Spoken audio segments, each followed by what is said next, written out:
Hey everyone, Brian Von VA here, back at it again with another set of D&D stories. Now, we have a very intriguing question for everybody out there. Have you ever been bored with a character that you've made, or maybe you just wanted to start something new, or you just wanted to cause a little chaos? Well, we have a story thread for you. Have you ever asked a DM to kill your character, and why? I'll start. I played a half-orc stone sorcerer, a class from Unearthed Arcana that didn't make the cut to a published book for good reason. It was a blast to play, and the class was really awesome. The only problem was, I was quickly going to overshadow the other players in combat prowess, and might not even need them to survive the encounters. So I asked my DM to kill him off in the story, no rolls or combat or anything, just narratively murdered by literally getting backstabbed by an NPC that we didn't know was secretly an evil shapeshifter. Ooh. It was an awesome moment in the campaign, and the surprise on everyone's faces when they found out this NPC was evil and had me killed is one of my fondest D&D memories.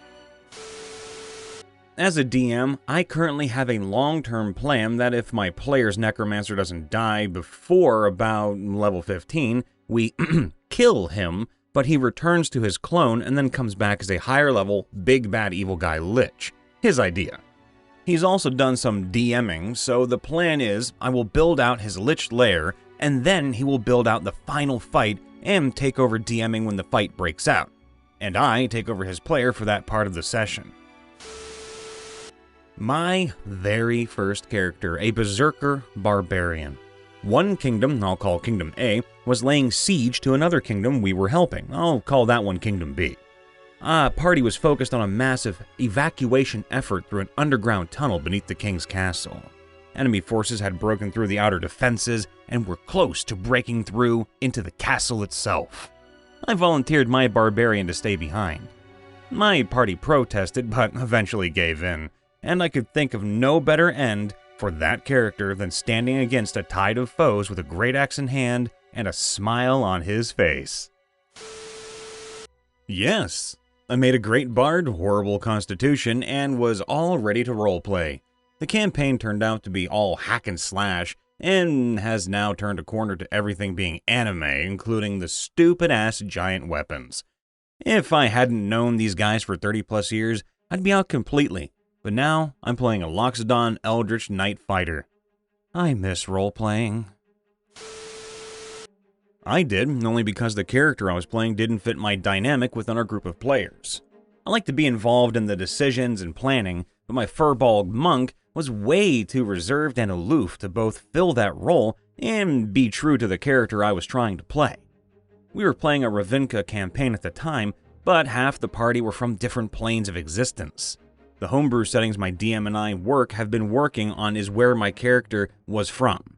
After 5 sessions, I could tell I just wasn't going to have a good time with the character I had made. He seemed cool on paper, but I couldn't stick with being along for the ride. So when we got to our first major NPC combat encounter, my DM and I came up with a way to kill my monk in a way that moved the characters and plot forward in a significant way. One of the other party members had asked my monk early on what his goals were. I told her that I wished to get back to my tribe, not really understanding that I was on another plane now. "Take me to the trees," was a common remark I made when she would check to see if my monk's motivations had changed, or that I was still on board to stay with the party. In the final fight before my monk died, the NPC we were chasing used some kind of spell to drain my monk's life force in order to open a door to cross to another plane. Because it was my character, it opened to our homebrew setting.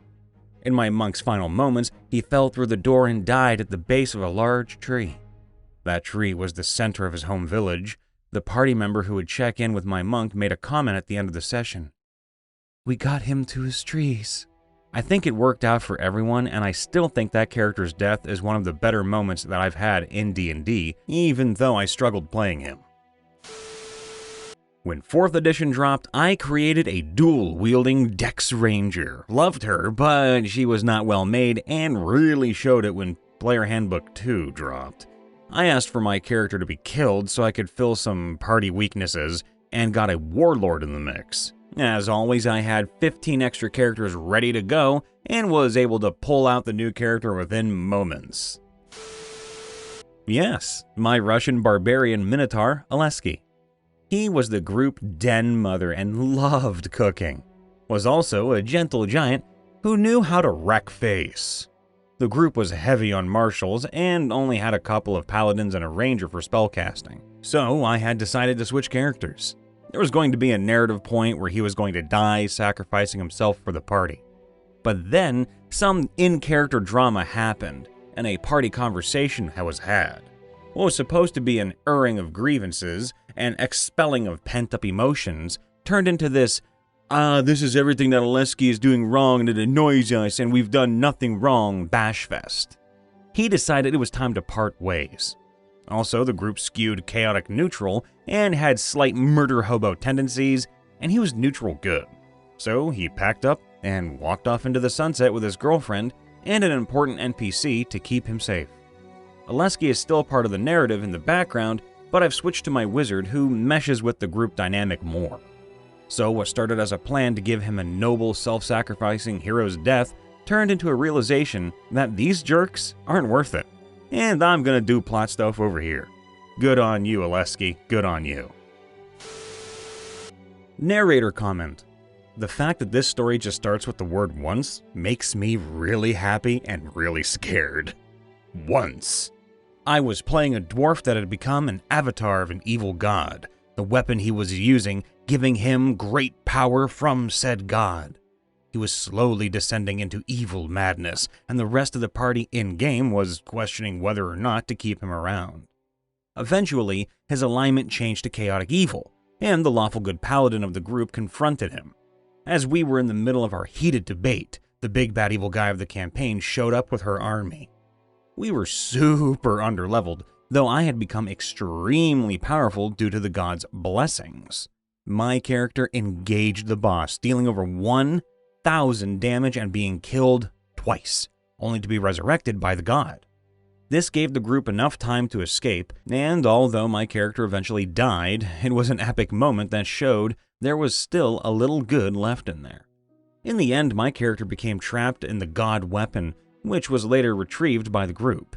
He then possessed the paladin's brother and led him away to join the bad guys, so he's still in the world, which is pretty awesome. Anyway, it was an awesome end for the character and allowed me the chance to start something new.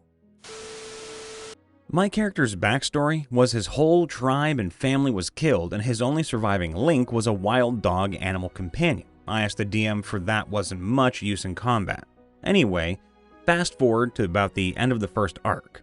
We've been asked to stop a mage that was the ringleader of a band of brigands that was laying siege to a town.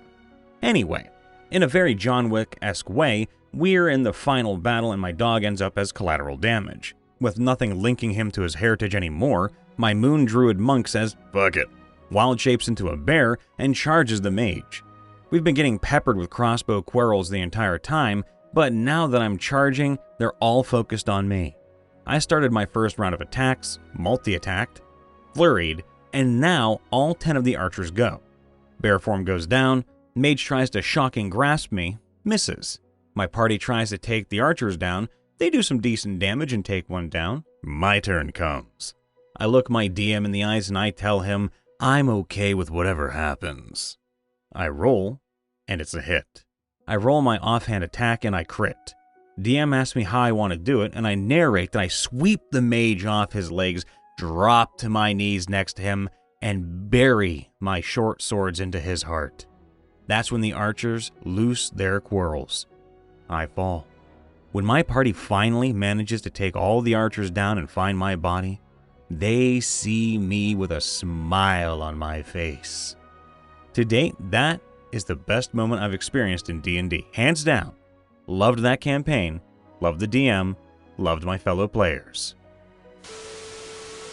My DM and I made an agreement. If my party kills my Kenku assassin, he's a bit of an asshole. A revenant like Ghost Rider is going to be summoned by my assassin's mom boss. He is a member of an organization like Blackwater USA, or the Israeli Assad. So I'm not testing them to see. They know the organization has powerful connections and people would start asking questions if their top agent suddenly goes dark. A player asked for their character to die because she realized there were too many martial classes in the game. I set up a scenario where she'd fall into a portal leading to the Far Realm. The module had said portal in it, so it was an easy way out. I told her about this option and that if she wanted to proceed to investigate the portal, and they'd be a possibility for her to fall into it. The whole room was filled with script written in blood to create the portal, so I had her do a dex save to see if she slipped on the blood. It was previously dried blood, but the group cleric regularly splashes holy water on anything evil looking, blood script portal included. She failed the check and fell into the portal. She immediately regretted this move. Yes, my character got feeble-minded, and it was the last thing in a long line of frustrations. Not with the DM, but with failing saves and not being happy with my character's mechanics. My own fault for shitty multi-classing. I told them I wanted to play another character and the DM had free reign with mine. We agreed to kill them off to really fuck with the party. Can't wait for the reveal. My character is a real bitch, which makes it even tastier. Twice. First time was actually like my third session of playing ever, back in the 80s. I had random rolled a thief and he was hot garbage, and after learning the general rules and flow, I asked for him to die so I could make a new character. The concept of just retiring wasn't really something I thought of. The second time was actually in Pathfinder 1. I was playing in Zen Archer, and I was very min-maxed. It was filthy, ugh. I downed an adult dragon in one round, holy crap, and after that I was genuinely a little distraught about draining the fun out of combat. But I also didn't want the GM to use the character as an NPC or something, as he was way too dangerous. So she had him get sucked into a planar vortex and disappear. This bitch just got phantom zoned. Not kill, but remove. We got our hands on a deck of many things, and my alignment flipped. I basically handed the DM the character and was like, congrats, you can now have yourself a new bad guy. I'll need to play something else. We worked it out, and like a year later, when we encountered them again as a villain, I controlled my old character in the fight against the party. I managed to enemies abound my new character. I rolled for spell targets for fairness and happened to roll my own character, who then proceeded to almost one-shot the sorcerer. Good times. Yeah, I tried playing a mundane melee character, a monk, and hated it. It let me make a champion fighter with magic initiate that was way more fun. We fed the monk to an aboleth. It was a good day to die. Hey everybody, Brian Von VA here, checking in after the vid as per usual. Make sure to leave a like, to subscribe, and to ring that bell to get notified whenever we post a new video, or in case we go live, which we do sometimes on here, but we also do so on Twitch. And if you'd like to submit a story to us to read here or live, do so on r/MrRipper. Also, if you'd like to, go check out our sub-channel, Riptovia, which is on and off right now, but we do have some really cool content over there, narrated by yours truly. Links can be found in the description below. As spoken of, if you want to come support me, you can do so on Twitch or over on YouTube, where I stream games, make some voice acting videos and memes and whatnot, and I also tend to record a little bit of D&D stories on there too, or at least let you guys watch the process while I hand it over to Daddy Ripper himself. You guys might like that out there, so I suggest giving it a try. Links are in the description below. If not, just find me at Brian Von VA. As always, I just want to kind of end things on a high note, and at the point of this recording, I wanted to tell everybody that my life is getting bigger and brighter, and I never really thought it would back in the day when I was younger. When I was younger, things were a hectic nightmare. People didn't believe in me, a lot of things just were bad, and as I got older and older, I felt hopeless, until I hit a certain point where I stood up and I said, I don't give a piss anymore. This is my life and I'm taking control of it. And honestly, that's really all it takes, is just one day you just snap and say, hey, look, take control, because you have ultimate control. It's like turning off a light switch. Just flip the light switch in your life off. It's not an easy task to do. It's really not that easy, but it's easy once you get the hang of it. Once you start the process, however you can, which could be a year out or 10 years out, just get it done. Do your best. Your best could be taking ages. That's okay, because at least you're doing it, and I'm proud of you for it. I'm proud of who you are, and I'm proud of the progress you're about to be making, and the progress you already have made too. So just remember, chat, Daddy Papa Vaughn over here, I want you to have a big goddamn smile and realize all of you are way stronger than you think. All the love, be safe, be happy, and I'll see you around. Bye for now.